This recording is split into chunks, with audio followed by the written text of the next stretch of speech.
Thank you, Cristina, for accepting our invitation. It's an honor to have you here as a keynote. Okay, is it on? Yes, it's working. Thank you, Isabel. And, well, thank you all the members of the SAAS board and the organizers of the conference, Viorica, Ana, Amanda, Jorge, Luisa, all the students who are working here, and all the conference participants for being here. I mean, it's really great to be here, a little imposing, this room too, but oh well. So it's imposing, this room, yes, because the University of Salamanca is 800 years old, and it has been the witness of many stories. Its walls and books keeps memory of olden times.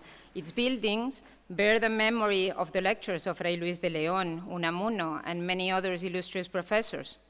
So it is a great honor for me to speak here today, especially before an audience of US scholars, with the occasion of the celebration of the 14th SAAS conference, an association which is very dear to me and where I hold very fond memories of moments shared with dear friends.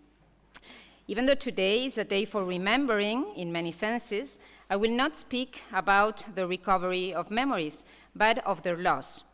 I will speak about forgetting and amnesia in the US. 200 years ago, in 1819, Washington Irving published Rip Van Winkle. You all know the story, I'm sure. A man goes out to hunt in the Catskill Mountains to return home after a drug-induced dream to find that 20 years have gone by and the country has changed from being an English colony to a republic. Rip Van Winkle is one of the many amnesia characters who populate the world of literary and cinematographic fiction, making readers or the audience participants in their meaningless reality. The darkness that accompanies their mental blank, the memory hole that is caused by the lack of reliable information, often points to an existential syndrome where ignorance is not bliss, as Alexander Pope seemed to imply in the poem that gives title to this lecture, but rather the opposite. Amnesia creates insecurity and distress. Moreover, memory loss can be interpreted individually, thus implying the impossibility to fill in a gap which could add some meaning to an elusive reality and contribute to the integration of the identity of the subject, or it can be interpreted as a metaphor for the US as a cultural or historical scotoma, that is, a darkness which portrays the inability to remember collectively. Gore Vidal said about the USA, "We are the United States of amnesia. We learn nothing because we remember nothing," giving thus a title to the documentary film dedicated to his life by Australian filmmaker Nicholas Rathol. Marnie Gauthier also explains that we live in an age of amnesia and redress. He suggests that amnesia is an unofficial national tradition, apparently in agreement with Vidal and Lev Grossman, when the latter asserts that amnesia is profoundly American, and I quote, "the second chance, the clean state, the shot at redemption," end of quote. Likewise, in his book, Cultural Amnesia, America's Future and the Crisis of Memory, Stephen Bergman applies the Alzheimer's disease as a metaphor for the memory loss of a country that is forgetting its past and finds its cause in the social forces that conspire to alienate Americans from their past. And I quote, "a materialistic creed that celebrates transience and disposability, and an electronic faith that worships the present to the exclusion of all other dimensions of time." For Gauthier, the novels of some writers, such as Toni Morrison or Don DeLillo, have in common that they focus on those episodes of US history which are uncomfortable truth, episodes that it is better to forget. According to Gauthier, collective memories are important for what they transmit, but also for what they silence. Forgetting, whether active or passive, challenges hegemonic narratives that have become prevalent precisely because the absence of memory pinpoints the pitfalls of the present. Paradoxically, while forgetting perpetuates the presence of hegemonic narratives, at the same time, it presupposes a counter-discourse confronting the hegemony of those very narratives, allowing in this manner for narratives other than the hegemonic dominant one to emerge. For Nancy Peterson, it seems undeniable that we are living in the times of a general crisis of historical memory. As she declares in her study of contemporary fiction by women, where she discusses Toni Morrison's novels among other texts. Toni Morrison herself has affirmed that the entire US could be diagnosed as having a national amnesia, which was one of the reasons for writing Beloved, because, and I quote, "It is about something the characters don't want to remember. I don't want to remember. Black people don't want to remember. White people don't want to remember." End of quote. The narrative possibilities of amnesia have been widely explored in US literary fiction and film. However, even though the topic of cultural and historical amnesia is crucial nowadays, my talk today will address the issue from a different perspective. That is, instead of centering my discussion on amnesia as a cultural or historical metaphor of dark episodes in the history of the US, I would like to focus on those cases where amnesia is explicit in fictional text, paying special attention to the role of gender in film. According to Judith Grossman, in this century there is an amnesiac epidemic raging at the box office, with films such as Christopher Nolan's Memento, 2001, Cameron Crowe's Vanilla Sky, 2001, David Lynch's Mulholland Drive, 2001, Frank Darabont's The Majestic, 2001, Doug Liman's The Bourne Identity, 2002, Peter Seagal's 51st Date, 2004, Nick Cassavetes' The Notebook, 2004, Michael Gondry's Eternal Sunshine of the Spotless Mind, 2004, Eric Bressis and Jay McKay's Grubbers, The Butterfly Effect, 2004, Michael Polish Amnesiac, 2014, Rowan Joffe's Before I Go to Sleep, 2014, and Michael's Almeida Marjorie Prime, 2017, among others, as well as episodes of the Netflix series Black Mirror or HBO's Westworld that present a dystopian universe where memories can be erased and manipulated. The Hollywood movie industry has made profuse use of this type of stories that have a deeply concealed secret that needs to be disclosed, the revelation of the secret contributing to the suspense of the story, except in those cases where amnesia is due to a degenerative disease such as Alzheimer's, or where it is a consequence of new technologies and the manipulations of memory by an external agent. In literature, many stories of amnesia begin, usually, with a man waking up somewhere, in many cases in a white room, in a possible allusion to the writer before the white page. There are famous literary cases of amnesia in the 21st century, some of them associated with 9/11. You have Paul Auster's Mr. Blank and Trouble in the Scriptorium, Don DeLillo, Falling Man, Jess Walters' The Zero, or connected with ecological issues and reflections of the working of the brain, Richard Powers' The Echo Maker, among other texts. Fascinated by the narrative possibilities of the topic, Jonathan Lethem published the vintage book of Amnesia in the year 2000, including pieces by Jorge Luis Borges, Vladimir Nabokov, Donald Barthelmy, Shirley Jackson, Philip K. Dick, among other international authors. Lethem had worked with the idea of memory loss in several of his works, especially in Amnesia Moon.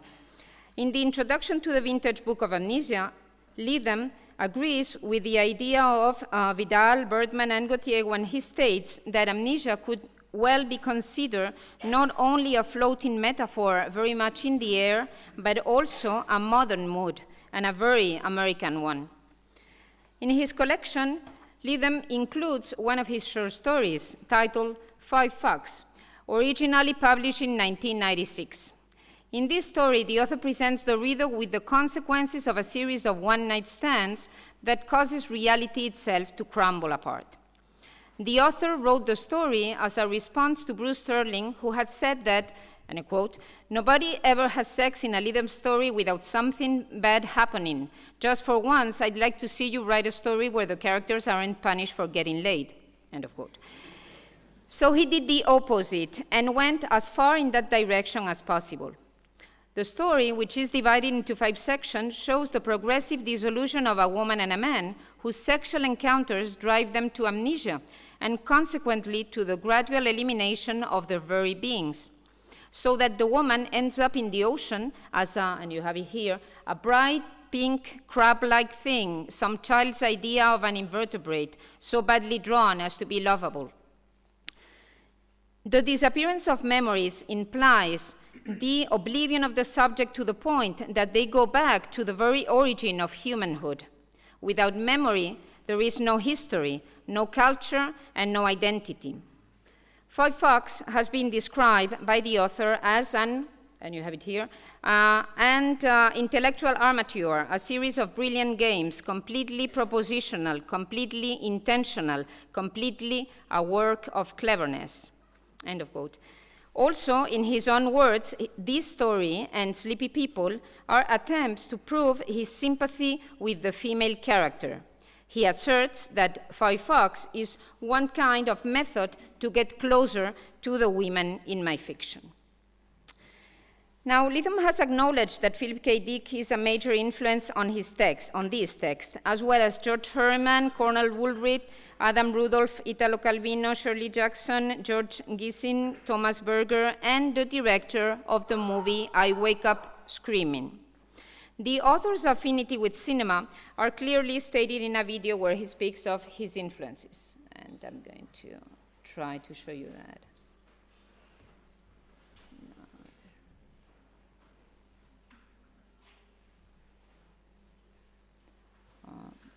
See if it works.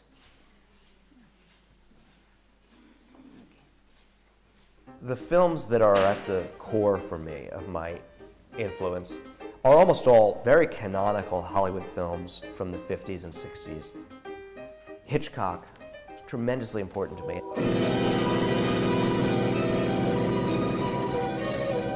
I was a teenager when they re-released the films that everyone had been talking about but you couldn't see. This is something that's not familiar to us in our culture anymore. You can see whatever you want to see. But things used to have this esoteric distance. You know, you might read about Vertigo for 10 years before you could get a glimpse of it. I asked you to come up here, Scotty, knowing that you'd quit detective work, but I wondered whether you'd go back on the job as a special... There's films where Jimmy Stewart has been taken out of his conventionally lovable, charming framework and made into a very tormented character, one who's kind of morally compromised by the way the story unfolds.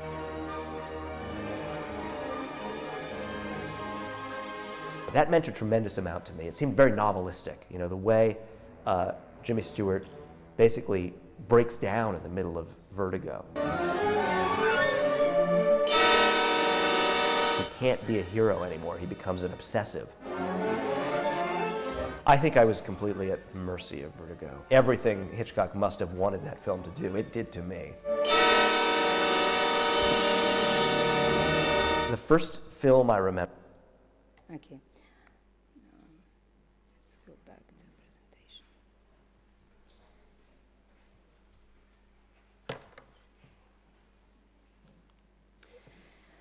presentation. Okay, Lytham admits that Hitchcock's films were fundamental in his narrative education, especially Vertigo, one of the classic movies where memory is problematized and where the role of women in relation to remembering and forgetting is crucial to understand other 20th century movies such as Chris Marker's Sans Soleil or, more recently, David Lynch's Mulholland Drive.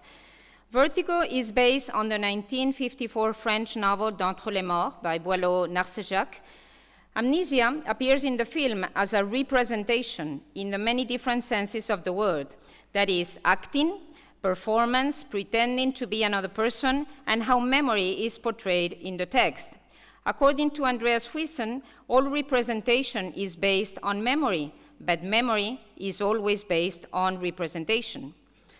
Historical amnesia is also found in the allusions to the Hispanic presence in San Francisco, which abound in the movie.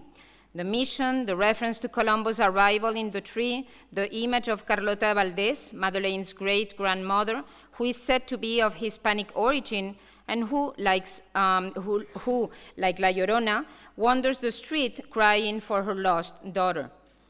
As Robert Carver has pointed out, Carlota Valdez's return to haunt Madeleine signifies a return of the repressed Hispanic past of California. For Hitchcock, according to Shetley, the Hispanic presence in California figures as a repressed past that returns to trouble the present that the Anglo wants to forget and that has dwindled into place names. Besides historical amnesia acting as a metaphor in the movie, Madeleine has supposedly lost her memory when she tells Scotty, James Stewart, that she doesn't know where she has been, what she has been doing, or why, as she spends her day roaming around San Francisco. However, as we know, this amnesia is false, since in reality she is duping him. As a matter of fact, the audience never sees the real Madeleine, but only Judy, the woman who is pretending to be Madeleine. Both the spectator and Scotty may lose the sense of what is real and what is a representation, what is happening in the present and what is only a memory, a ghost, therefore a fiction. Moreover, in the representation of the role of Madeleine, Judy is twice the object of manipulation by men who force her to dress and color her hair to look like the subject of desire. Judy becomes an empty object which men may mold to their wish in order to convey their memories of another woman, Madeleine. In this process, both women's identities are manipulated and erased. The role of memory in Hitchcock's movie has been the subject of extensive study. For instance, Tom Cohen has analyzed the role of memory in his films from a deconstructive perspective. In his essay, Hitchcock and the Death of Mr. Memory, Technology of the Visible, he contends that in Hitchcock, memory is generally used as a machinal figure that conceals a catastrophe of sorts, usually a death. One of the movies that deal with amnesia and that conceal a catastrophe, a murder, is Spellbound. It is also an adaptation from the 1927 novel, The House of Dr. Edwardes, by Hilary St. George Saunders and John Palmer under the pseudonym Frances Beating. In this movie, memory loss is caused by a traumatic event, and it is the role of a woman, Dr. Constance Peterson, played by Ingrid Bergman, to unlock the secret that will allow John Valentine, Gregory Peck, to be free of the guilt that blocks his memory. In this case, the man doesn't remember, but his memories have not disappeared. They are only repressed. In this case, amnesia is the narrative excuse to decipher a crime, and Dr. Peterson, a woman, is the agent in charge of solving the case. In a well-known dream sequence designed by Salvador Dalí for the screen, she is both the subject of the patient's desire and also the interpreter of the dream. However, despite the dual nature of the woman, both erotic and rational, it is her willingness to sacrifice her life for him that will help him overcome his traumatic block and will allow his memory to be active again. Let me go again to another clip.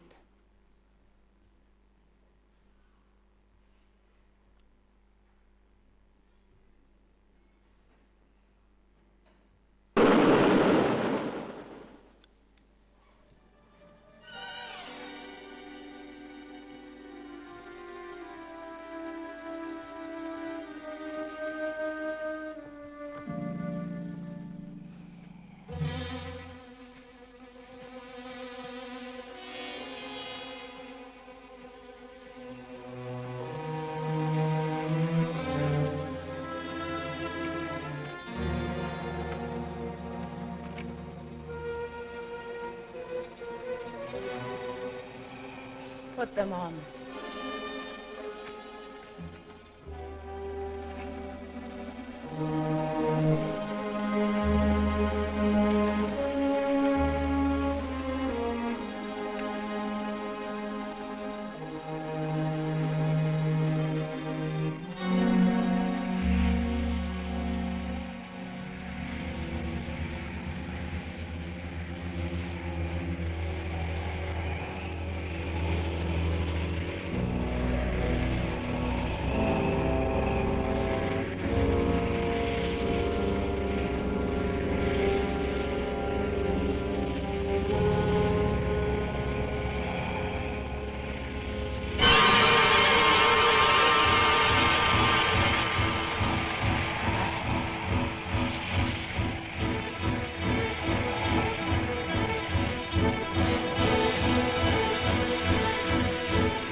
was something in my childhood.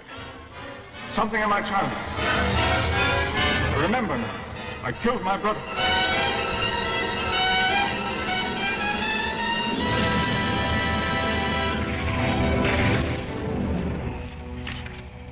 I didn't kill my brother. It was an accident. It was an accident. That's what has haunted you all your life. That was the memory you were afraid of.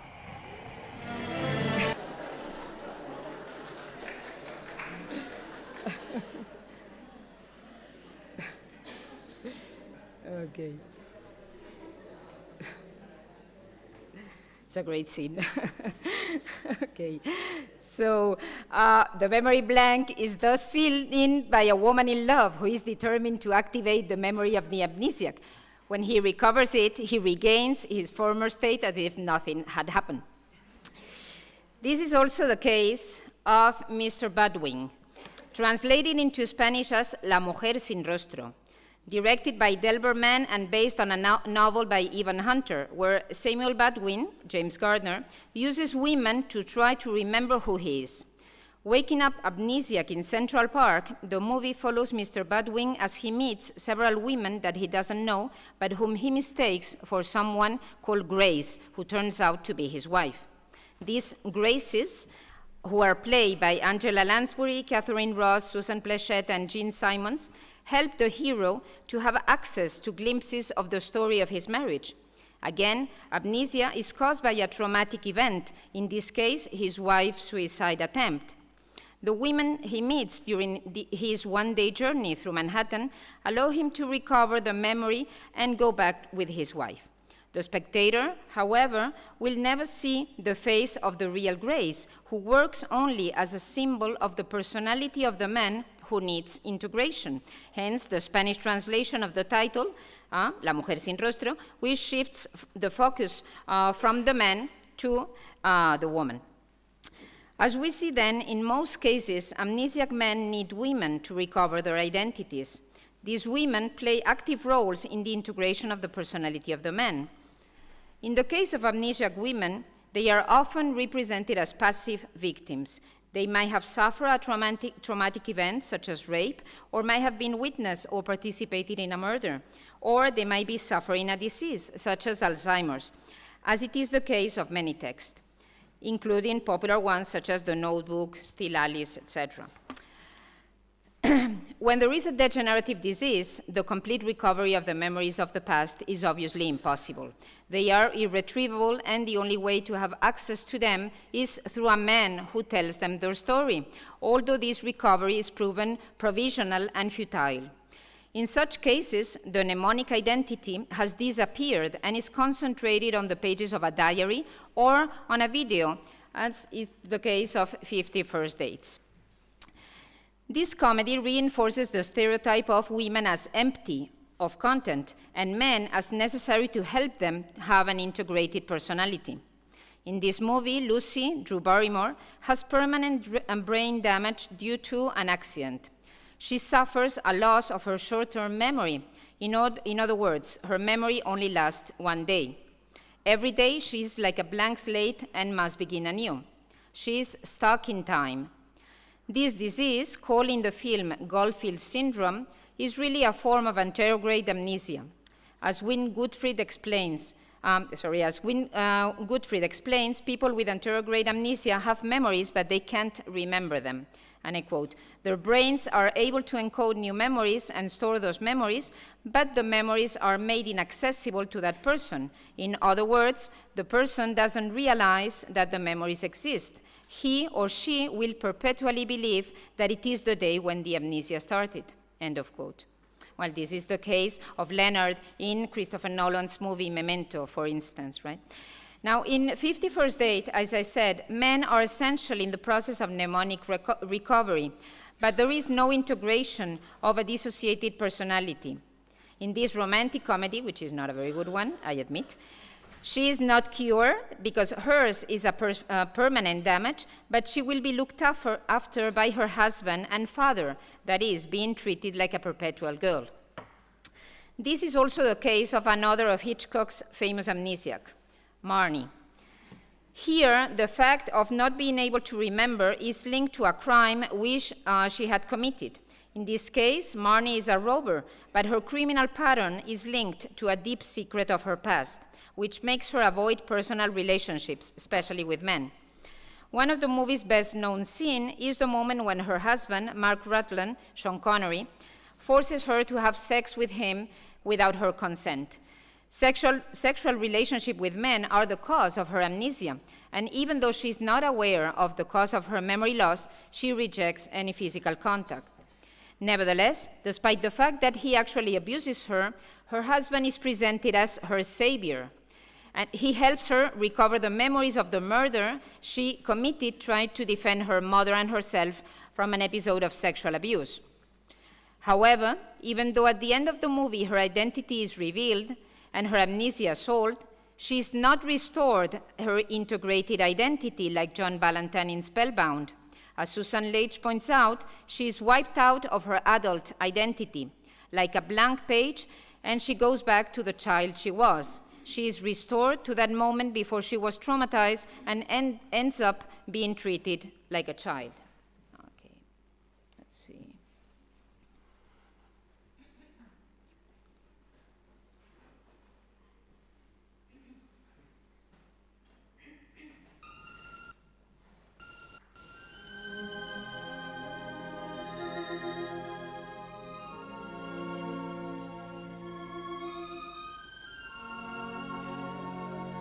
Yeah. That's better. Mark? What am I going to do? What's going to happen? And what do you want to happen? I guess I want it all cleared up. Will I go to jail? No. Not after what I have to tell them.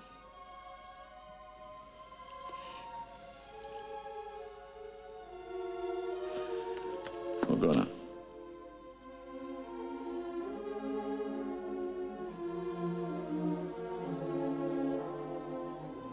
Mrs. Edgar, I'll bring Marnie back. She's very tired now.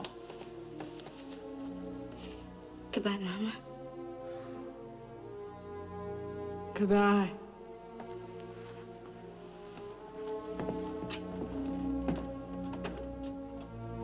Goodbye, Sugar Pop.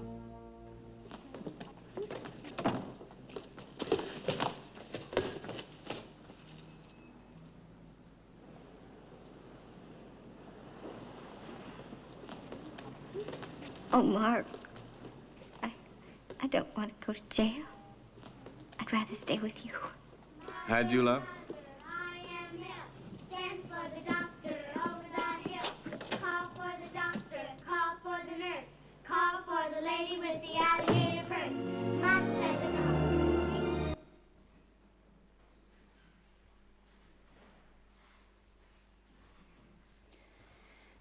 So, in classic film, women are, therefore, blank slates to be written by men, or in the case of amnesiac men, they serve men to remember who they are. In short, women, as opposed to men, do not seem to have an identity formed with their own memories. A different reflection about the representation of memory in relation to identity and desire is to be found in David Lynch's Mulholland Drive, a complex movie, but also considered by the BBC critics as the best movie of the 21st century so far. Most of the scholars who have analyzed the movie focus on the references to Hollywood, film noir, and women as sexualized objects.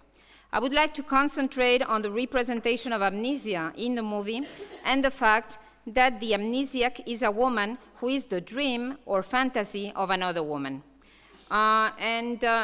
Just a short summary of the film in case you haven't seen it, so that you follow me.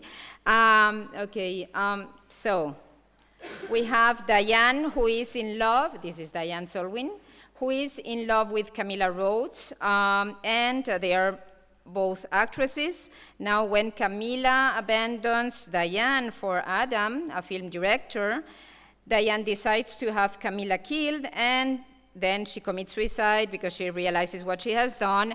And just before dying, she has a fantasy where she is Betty, who is a young actress who arrives in Hollywood and finds an amnesiac woman named Rita, and she helps her to try to remember who she is.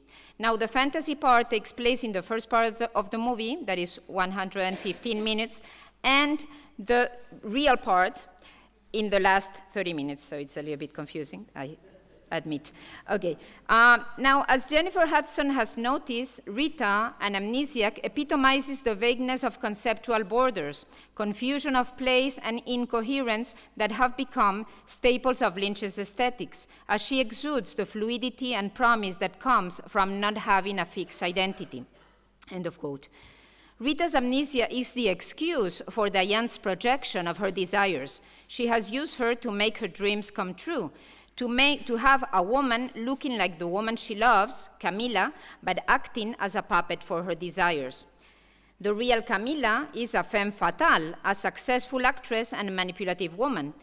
In Diane's fantasy, Rita has lost her memory after a car accident and needs Betty to help her recover her identity. When Betty finds Rita in her aunt's house, she's taking a shower, naked, and remembers nothing, not even her name, which she takes from a Gilda poster in the bathroom, as you can see here. She doesn't have anything. She does not even have a reflection. When she faces the mirror, what she sees is Gilda.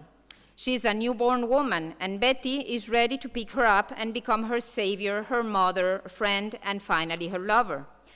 Rita is an empty sign that sweet Betty will help to provide a signified for. In this fantasy, Betty becomes a successful actress, and the film director who, in the real world, steals Camila from her is humiliated in all possible ways. Amnesia becomes then a narrative strategy for Lynch to empty Camila of any personality, so that Diane, Betty, can shape her as she wants, even into a reflection of herself. Thus, after Rita and Betty find Diane's dead body, in the fantasy, Betty puts a blonde wig on Rita. She says, "I can do it for you," so that they become one and the same. Oops, sorry. Another clip. The last, let me see. Okay. The scene at the Club Silencio, with both women crying before the performance of Rebeca del Río, La Llorona de Los Ángeles, ties them both into a single being. In this scene, Rebeca is dressed in red and black, colors formerly associated with Rita, but now are divided, as Rita is dressed in black and Betty in red. The fact that the song keeps playing even after the singer has fainted reinforces the union of fantasy and reality. Rita's memory, that is, her identity, has been replaced by that of Diane. She can't remember anything because she has nothing to remember. She depends completely upon Diane to fill her with meaning. As the music playing at the club, it's all on a tape. As an actress, she is following a role that Diane, becoming the author and director, has written for her.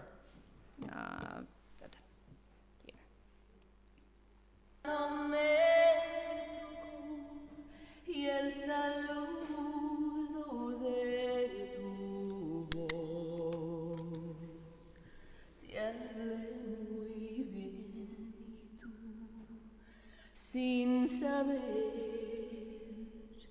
que he estado llorando por tu amor, llorando por tu amor, luego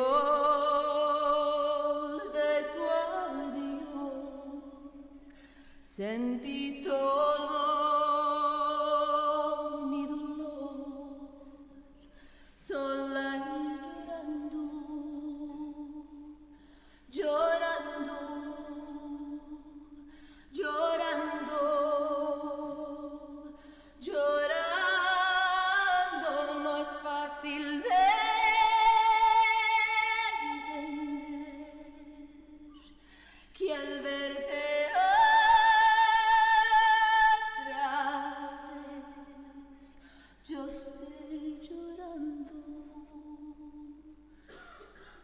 que pensé que te olvidé, pero es verdad, es la verdad, que te quiero aún más, mucho más que ayer. Dime tú qué puedo hacer, no me quieres ya, y siempre estaré llorando por tu amor, llorando por tu amor, tu amor se llevó todo mi corazón y quedó llorando, llorando, llorando, llorando, llorando. Okay.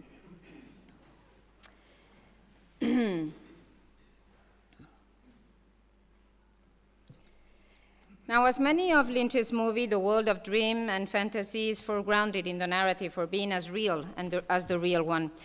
In this world, memory loss is an excellent tool to construct a character according to the fantasies of another.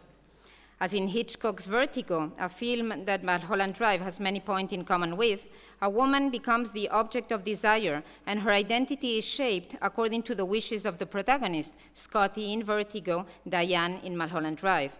But in this case, Lynch goes farther than Hitchcock, since Rita's identity becomes Diane's own identity, and upon completion after the final merging at the club, Betty disappears from the screen, and both Camilla and the real Diane die, leaving only the fantasy Rita alive. Rita, like Rachel's Rosen, the android in Philip K. Dick's Do Android Dream of Electric Ships, and its film adaptation, Blade Runner, has no memories of her own, but false ones that have been implanted upon her. This case is to be found in many 20th century and 21st century narratives that problematize memory editing and memory erasure.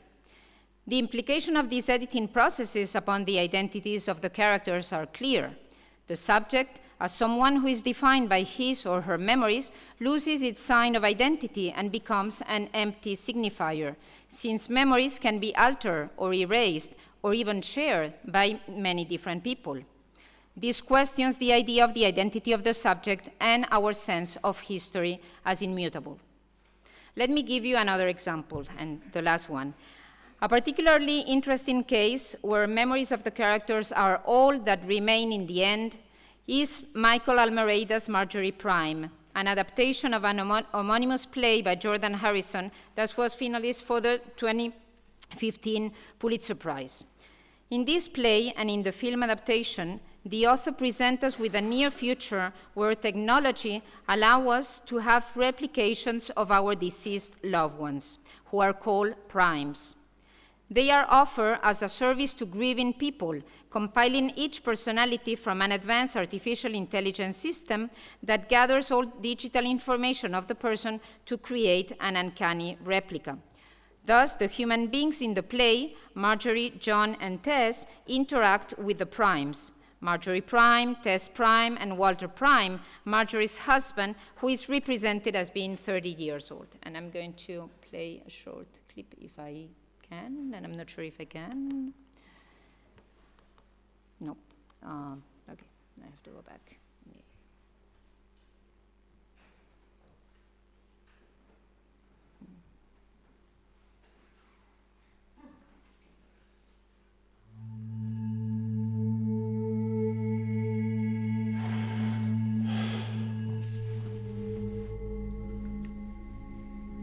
You're still too old for me. We'll grow old together. I'll just do that a little sooner than you. After a while, it won't really matter. Hello. How are you? Walter, there is someone in my mind. I'm trying to figure out who it is. It's just me. It's just Walter. I still don't like it. What? Dad's been dead for 15 years. Does it bother you that your mother's talking to a computer program or that a computer program is pretending to be your dad? Well, you're a good Walter, either way. Thank you. Creeps me out. It's how she remembers him. I don't want to get you in trouble. You learn, I like that. She's nicer to that thing than she is to me. It's your father that she's being nicer to. Are you jealous? Your poor old mother was born in the 20th century. Try to be patient with me. I'm not that far gone.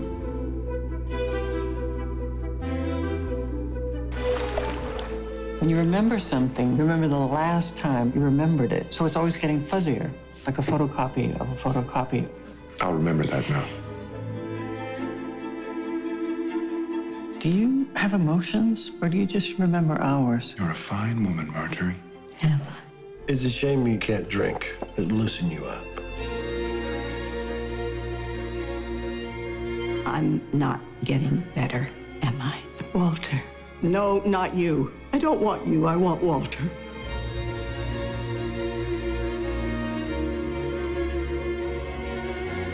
Petty infringements, compromise, betrayal. All relationships are impossible. Oh, Marjorie, the things you forget. Stay with me a while. I'll be right here, Marjorie. I have all the time in the world.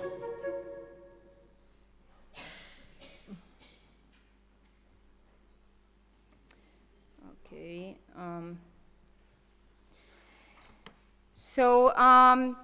As you can see, the primes are holographic characters filled in with the information that other people provide on their identities. But as the author said in his notes on prime at the end of the play, there shouldn't be anything robotic or creepy or less than human about the prime's behavior. In the film, as Sherry Lyndon remarks, it's Marjorie gaze that frames the movie, whose opening and closing scenes find her looking out at the gray Atlantic. At other times, that gaze drifts inwards, the flesh and blood Marjorie reaching for lost shards of memory, and the digital rendition building connections from the information she is fed.